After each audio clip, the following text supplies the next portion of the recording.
수요일에 마련해드리는 알쏭달쏭 생활법률 시간입니다. 정확한 법률 지식과 또 다양한 판례를 통해서 생활법률을 쉽고 명쾌하게 풀어보는 시간입니다. 늘 함께해 주시는 분이죠. 더선 법률사무소의 선동인 변호사가 전화 연결돼 있습니다. 안녕하십니까? 네, 안녕하세요. 예. 자, 오늘은 어떤 주제를 준비를 하셨나요? 네, 지난주 뉴스에서 보도된 내용인데요. 예. 경기 과천의 한 식당에서 먹다 남은 음식을 공용 간장통에 넣고 간 사건이 있었습니다. 예. 오늘은 이 사건과 관련된 이야기를 드려볼까 합니다. 예. 상당히 저도 좀 의아스러우면서 좀 화가 나더군요. 어떤 내용인지 좀 정리를 해주시죠.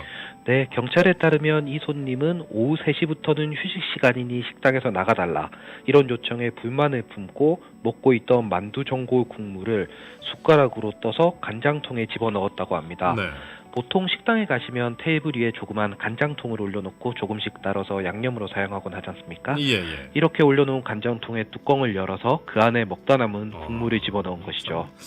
굉장히 비신사적이고도 비상식적인 행동인데 만약 다른 손님이 모르고 그 간장통을 이용하면은 참 찝찝하죠. 아찔하죠, 사실. 네, 그렇습니다. 예. 식당 주인은 손님의 행동이 미심쩍어서 혹시나 싶어 CCTV를 돌려보았고요. 이 사실을 확인해 경찰에 신고했다고 하는데요. 요즘같이 코로나19로 다들 민감할 때 그럼요. 이런 행동은 특히 비난 가능성이 높아 보입니다. 예. 이런 일로 뭐 다른 분들에게 뭐 좋지 않은 바이러스라도 옮겼다고 하면은 생각만 해도 끔찍한데요. 당연히 형사처벌 대상이 되겠죠. 네, 그렇습니다. 예. 제일 먼저 생각나는 것이 재물손괴죄인데요. 예.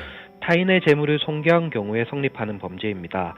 3년 이하의 징역이나 700만 원 이하의 벌금에 처할 수 있는 그런 범죄입니다. 재물손괴가 이렇게 이 사건에도 적용이 되는군요. 네, 그렇습니다. 여기서 공용 간장통 안의 간장은 식당 주인의 재물, 예. 그러니까 물건에 해당하고요. 예.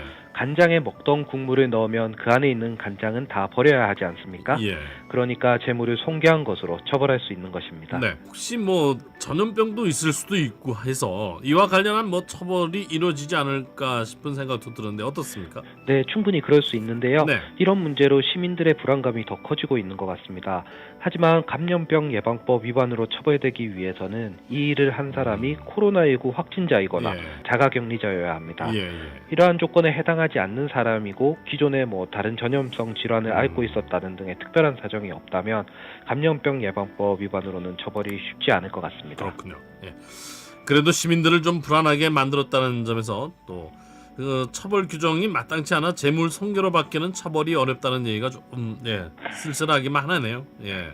네, 그렇습니다. 예. 사실 이 사건 같은 경우야 예. 다행히 식당 주인이 빨리 사건을 그러니까요. 파악했고 예. 신고했기 때문에 더 큰 피해가 없었는데요. 이렇게 공용 음식에 손을 대서 사람들이 위험하게 하는 것은 별도로 강력하게 처벌할 필요가 있어 보입니다. 예. 최근 뷔페 식당은 물론이고 일반 식당들도 서비스 차원이나 인건비 절감 차원에서 셀프바를 구비해 두는 경우가 많은데요. 예. 이 사건처럼 누군가가 나쁜 마음을 먹고 그런 곳에 무언가를 퍼뜨린다면 병을 퍼뜨릴 수도 있고요. 그걸 먹은 사람은 얼마나 찝찝하겠습니까? 이런 행위는 엄중하게 처벌이 되어야죠. 여기에 대한 입법적인 조치도 있어야 된다고 보시는군요. 네, 그렇습니다. 예. 지난번에 저희가 동물 보호와 예. 관련해서 재물손괴죄로 처벌되고 있다. 이런 이야기 드린 것 혹시 기억하시는 분 있으실 텐데요. 처음에는 이것도 재물손괴죄로 처벌이 되다가 최근에서야 여론이 조성되니까 동물보호법이 개정되었습니다. 예. 이런 행위도 마찬가지라고 보는데요. 여러 사람이 같이 먹을 수 있는 음식에 손을 대는 행위는 일반 시민들의 불안감을 조장하고 네. 혹시 모를 질병을 퍼뜨리게 할 수 있는 위험한 행동이라고 그렇죠. 볼 수 있습니다. 예.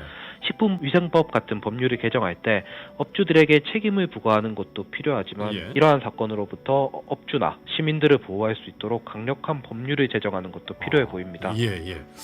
특히 또 요즘같이 코로나19로 다들 민감한 시기 아니겠습니까? 예. 이럴 때 이런 기본적인 일들이 지켜지지 않는다면은 정말 다른 분들이 얼마나 불안하겠습니까? 예. 자, 알쏭달쏭 생활 법률 음식물 위생과 관련한 얘기 나눠봤습니다. 선동인 변호사와 함께했습니다. 변호사님 오늘 말씀 고맙습니다. 네, 감사합니다. 감사합니다.